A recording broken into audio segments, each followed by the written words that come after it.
জামালপুরে পুরাতন ব্রহ্মপুত্র নদে গোসলের সময় পানিতে ডুবে ৩ শিক্ষার্থীর মর্মান্তিক মৃত্যু হয়েছে। রোববার দুপুরে পৌরসভার ছনকান্দা এলাকায় এ ঘটনা ঘটে। জামালপুর ফায়ার সার্ভিসের senior station officer Rabiul Islam জানান, দুপুরে 7 জন একসাথে ব্রহ্মপুত্র নদে গোসল করতে নামে। গোসল করতে নামার সময় 7 জনের মধ্যে 5 জন নিখোঁজ হন।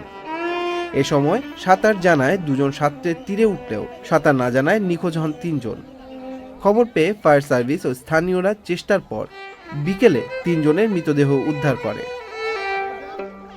দুর্ঘটনায় নিহতরা হচ্ছেন জামালপুর পৌরসভার ছনকান্দা গ্রামের আহমেদুর রহমানের পুত্র আফিফ আহমেদ, তপন আহমেদের পুত্র ইয়ামিন আহমেদ রাহি এবং হাফিজুর রহমানের পুত্র রওশন আহমেদ।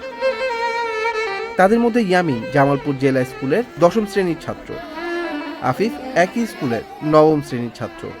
তারা সম্পর্কে মামাতো ফুফাতো ভাই। পানিতে ডুবে 3 শিক্ষার্থীর এই মর্মান্তিক মৃত্যুতে এলাকায় নেমে এসেছে শোকের ছায়া। Tamal Mahmud, channel I online.